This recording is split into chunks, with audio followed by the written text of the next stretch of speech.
رحبوا معنا بصديق القناة شعيب.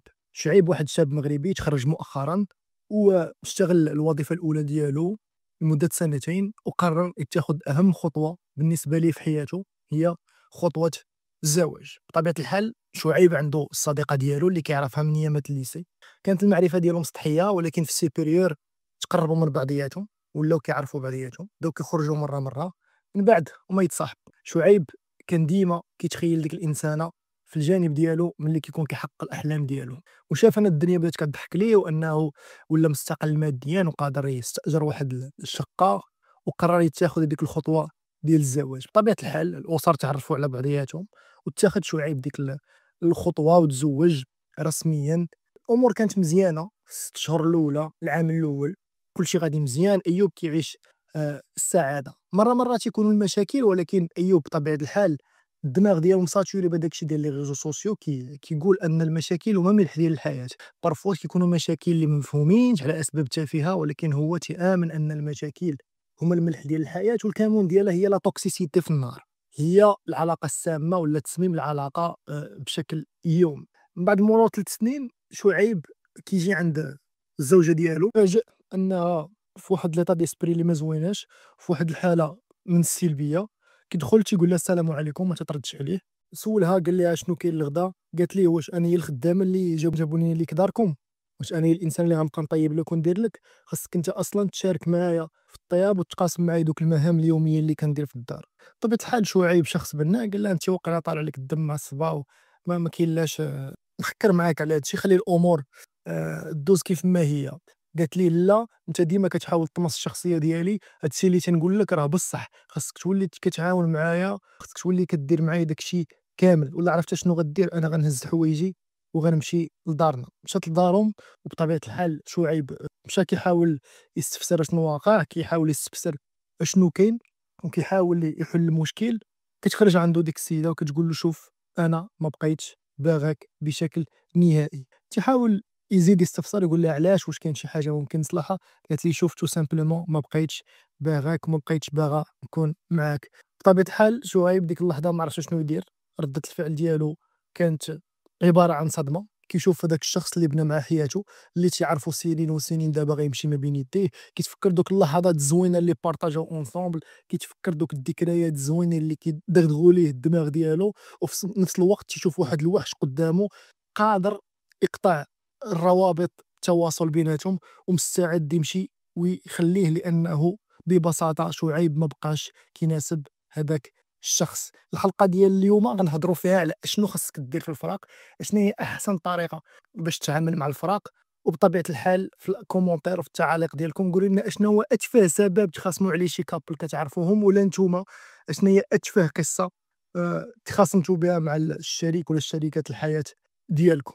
وقبل ما نبداو بطبيعة الحال كنشكروا جميع الناس اللي كيتفاعلوا معنا بالتعاليق، بليجيم وبالنشر ديال المحتوى، واللي عنده شي فكرة تكميلية ما ينساش يفيد الكومينونتي التعاليق. وهذا الفيديو بطبيعة الحال يتكون من 3 المحاور. المحور الأول القرار الانفصال كيفاش كيجي، والاختلافات اللي كاينين ما بين الذكر والأنثى. المحور الثاني اشنو خاص السلوكات اللي يديرهم أي واحد بعد الانفصال تماما. والمحور الثالث والأخير نهضروا على نفسانيا كيفاش خاص الإنسان يتعامل مع الفراق باش ما يأثرلوش على الحياة ديالو، ما يأثرلوش على داك الشيء اللي جايه مستقبلا، والحوايج الزوينين اللي تقدر تكون مخبيه ليه الحياة. بطبيعة الحال الفكرة اللي غنقول دابا انا ما كنعاودش نختار على الكهرباء، نقول لكم فكرة اللي اغلبية الناس اللي كيتفرجوا في هذا المحتوى عارفينها. القرار ديال الفراق بالنسبة للمرأة راه ما كيتخادش في الوقيته اللي كتكون كتهضر معاك ولا على واحد المشكل. قرار كيكون في المتوسط مخوض 6 شهور قبل، خاصة ملي كتكون علاقة زواج، ولا كانت شي علاقة غير رسمية راه تيكون داك الشيء مختلف نوعا ما، ولكن راه كيكون مخوض أيام وأشهر من قبل. وفي أغلب الأحيان المرأة ما كتبغيش تكون هي سبب النهاية ديال ديك العلاقة، كتبقى دير لك المشاكل، تعطيك دي زانديس، تعطيك إشارات باش أنت تاخد هذاك القرار. هي كتاخد القرار مع راسها، وكتبغيك أنت تاخدو في هذاك لو كوبل. انا هذاك السيد ما مسلكنيش، وغنمشي غنبقى نتمرضن عليه حتى هو يقول لي غنمشي في حالي، الوغ كو انا اصلا اللي متاخده هذاك القرار. بالنسبه للراجل كيختلف في هذه آه، القضيه. القرار عند الراجل الا كان هو اللي باغي يسالي هذيك العلاقه، كيكون غالبا شاف شي حاجه ما عجباتوش في لو كور تيرم، شي حاجه دابا دارتها دابا، لان طريقه التفكير ديال الرجال والعيالات تختلف. الاختلاف الثاني هو ملي كنطرحوا هذاك المشكل ديال الفراق. الراجل بطبيعته بروبلم سولفر، حلال المشاكل. دائما ملي كتجي عنده كتقول له شوف راه كاين مشكل ولا صافي خصنا نتفارقوا، تيربط راسو بواحد المشكل ولا كيحاول يكتشف اشنو السبب وشنو المشكل اللي كاين باش يحلو. المراه بطبيعه الحال ملي كتبريزونطي لك المشكل ما باغاش الحل، كتبريزونطي لك المشكل كانه واحد الاكسكيوز ولا واحد الداعره هي اللي غتخليها تاخذ هذاك القرار، هي ما باغاش الحل. ونمشي معاك بعيد، هي تقدر تكون عندها الحل ديال داك المشكل وحل ديال 100 مشكل اخر، هي تو سامبلومون كتقلب على سبه باش تمشي بحالها ولا انت تمشي في حالك. ولا لوسون اللي تقدروا تيريو من هذا التحليل الاولي ديال طريقه التفكير الاختلاف ما بين الراجل والمراه، هو انك ملي تشوف شي اشاره ديال صافي سالينا، ما تبقاش تسائل اشنو المشكل، ما تبقاش تانسيستي فين غلط، اشنو درت معاك، اشنو هما الامور، وتبقى لاصق.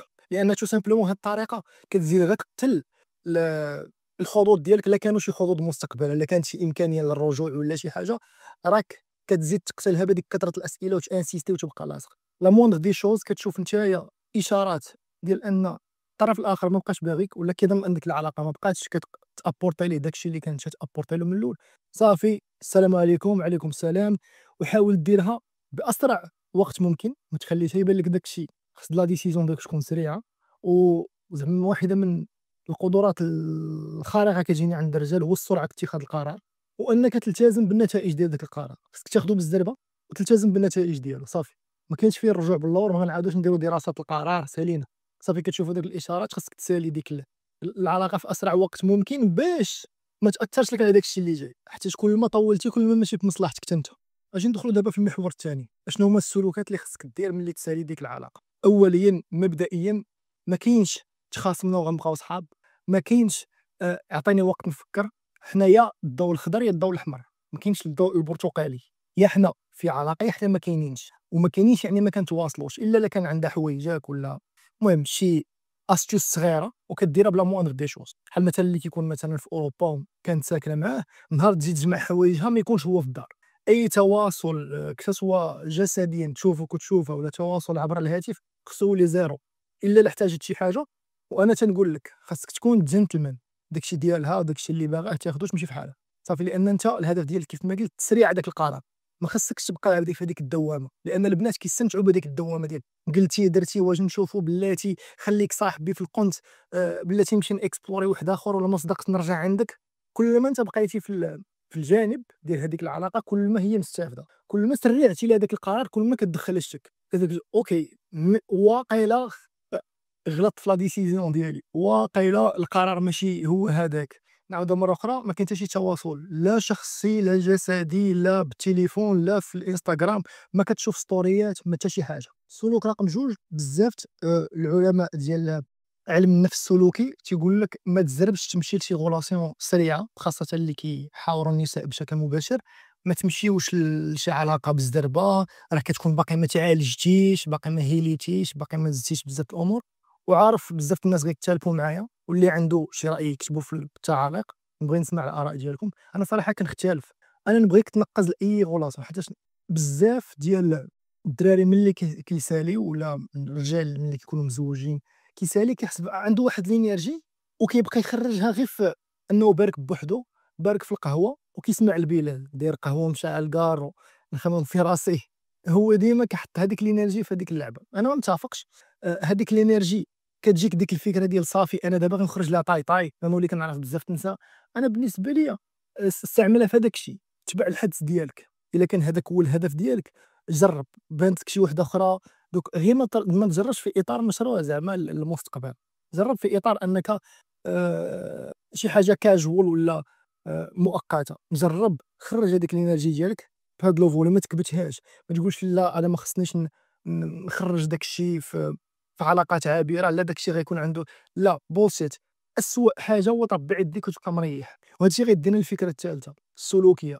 البريك اب هو عباره على واحد الطاقه كبيره، خاصه ملي كتكون مزواج ولا والد ولا درتي بزاف ديال لي ساكريفيس، كتحس بواحد التعصيبه، واحد الانرجي لداخل ديالك. نعطيك بوطو ديال الضوء تشعلوا لينا سيمانه. هاد اللعبه ايجابيه الا حطيتيها في الاطار ديالها. خدم على راسك، رجع راسك شخص افضل، كبر الموارد ديالك، خدم على السوشيال سكيل، اي حاجه، خدم على اي بروجي كنتي معطلو، وتعامل مع ديك الفترة كأنها واحد الفترة إيجابية اللي غيكون فيها عندك الوقت بزاف لراسك، دير كاع داكشي اللي كتحب، كاع داكشي اللي كتبغي، كاع داكشي اللي ما كنتيش دايرو بسبب هذاك الوقت اللي كانت تاخد لك هذيك العلاقة. إلا ما كنتيش كتريني تريني، ما كنتيش عندك هوايات ربي هوايات، كانوا عندك هوايات جرب هوايات جديدة. المهم شغل راسك، شغل راسك وما تخليش راسك وقت الفراغ، لأن الدماغ ديالك في هذيك اللحظة تيكون العدو ديالك، لأنه الدماغ ديالك تيكون فحال شي مدمن، لأن العلاقة الحميمية راه كتفرز نفس الهرمونات ديال الإدمان، وحيدنا له ديك لا دروغ، كيولي كيقلب على أي فترة فراغ باش يفكر في هذيك لا دروغ اللي مولف تيكونسومي بشكل يومي. لذا نتايا ما تعطيش لدماغك بزاف د الوقت يخمم في هذاك الشيء، هو التخمام غيجي ما تبقاش تفكر هذوك لي سوفونير، بقا كتفكر بزاف د الحوايج. حنا غنكافريو هذا الشيء في الجزء الثالث، ولكن ما تخليش راسك بزاف د الوقت بوحدك، ما تصغرش السيركل السوسيال ديالك. كاين اللي مثلا ملي كيتفارق تيقول لك صافي انا طالع ليا الدم، ما ندير والو، ما غنشوف حتى شي واحد، ما نشوف صحابي، انا رايح نسد عليا البيت ونطفي الضو ونطلق عاقل. ذاتس اول اي ويل دو فور ذا اب كامين سيمانه، لانني ما راش قال لي نتفرج في كره، ما راش قال لي نشوف عشراني، ما راش قال لي نخرج نشوف ناس جداد. رونغ، فورسي راسك انك دير هادشي، بزز على راسك دير هذاك، خرج ودور وشوف، ولا بانتك شي حاجه كاجوال جربها وشغل راسك مزيان. السيمانه الاولى، السيمانه الثانيه، السيمانه الثالثه كتبدا كتحس ان الوزن ديال داك الشيء بدا كيقلل.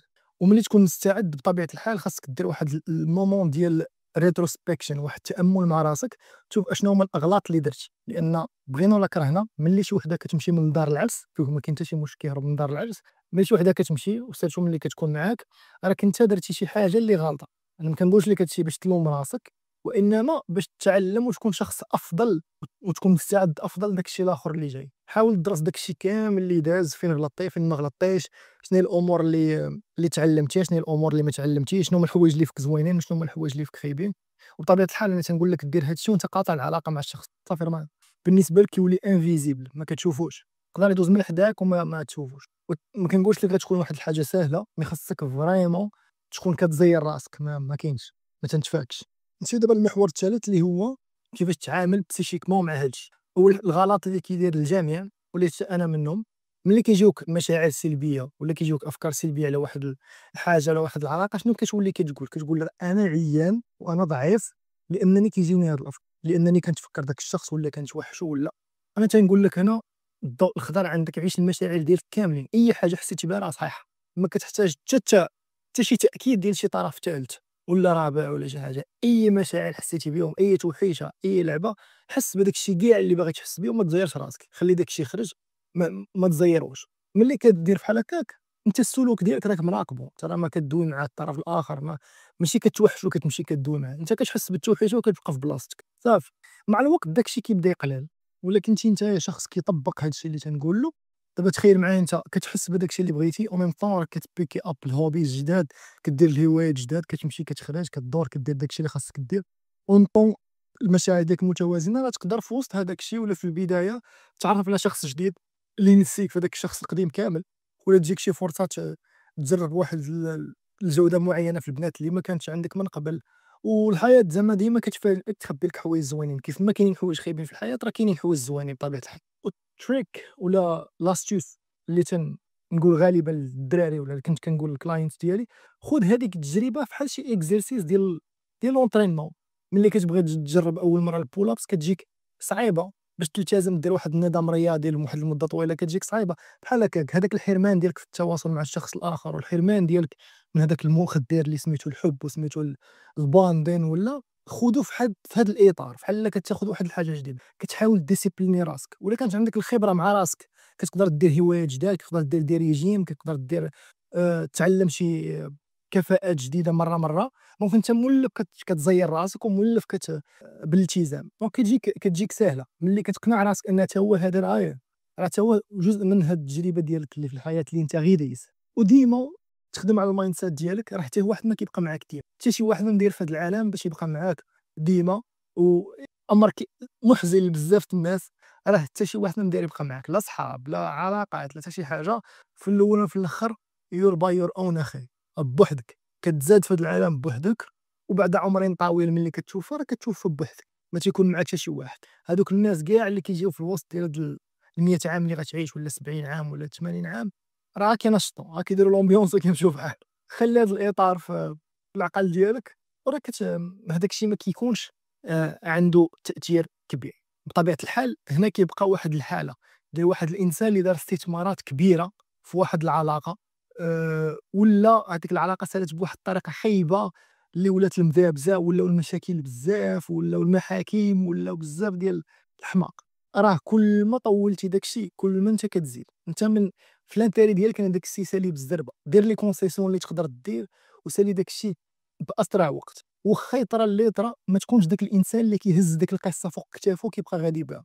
انا كنشوف بزاف لي ريزو سوسيو ناس مزيانين وتيبان والله يعمرها دار، مي هز واحد القصه لسنوات و100 عام هو كيجبد في ديك العلاقه. انا كنحس بهذيك اكبر بالنسبه ليا، وهذا رايي الشخصي، من علامات ضعف الشخصيه. واحد الانسان اللي كيبقى عاقل على واحد الانسانه خانته، ولا واحد الانسانه طلقت منه، ولا وكيبقى هازه معاه فور ا لايف تايم، وديما فين ما غتجبد لي غولاسيون شي حاجه بدا يعاود لك عليها، ولا يبقى يعاود عليها بزاف. جو كومبخون زعما اللي دارها العام الاول ابطين العام ونص، تفوت عام ونص صافي راه سامثين از فيشي. ما كتخليش واحد الفشل ديال واحد الحاجه تدخل الهويه ديالك، كتولي انت ديما غادي وهاز ديك العلاقه هي المقياس، سوا كتقلب على احسن منها ولا العكس ديالها، ولا كتقلب على فحالها. ديك اللعيبه فيري لين، واخا تكون مقصح، واخا تكون. انا كنقول لك انا كنفرق ما بين اشنو كنحس وشنو كندير. تقدر تكون كتفكر، واخا تقدر تكون كتبقى تفكر من ورا 100 عام، ولكن سلوكيا ما تاخذش كونتاكت وما تدويش على ديك العلاقه، صافي سالات وريز دان از دان، بحال اللي كيديروا البنات زعما غالبا كتجي ابخي ما لوسون، وتجي تقلب مع راه إن غير ابخي، ما كاين لا لوسون لا حتى شي حاجه، هي ما عارفه تستفسر شحال كتقول لك تعلم الدرس، هو ما كاين لا درس لا حتى شي حاجه، ولكن كدير واحد الكادراج لواحد الحاجه باش كتزيد لقدام. حتى انت لا ميم شوز، ما تبقاش هازه في دماغك واشاك فوا كتجبدها لصحابك، الا لك تجبدوها تموتوا بالضحك ما كاين حتى شي مشكل. اما كتجبدها كانها شي حاجه اللي مقصحاك، ولا بالنسبه لي اسوء حاجه ديرها كتخليو هذيك المده ديال الالم كتطول بزاف. باش ما كنخليونا الاراء ديالكم بخصوص هذه الفكره ولا الافكار الاخرى اللي تقالوا، واللي عنده شي حاجه تكميليه بطبيعه الحال اضرب بها في الكومنتس. وشكرا مره اخرى كاع الناس اللي كيدعموا هذا الكونتوني وبسببهم باش كنكملوا. بيس اوت.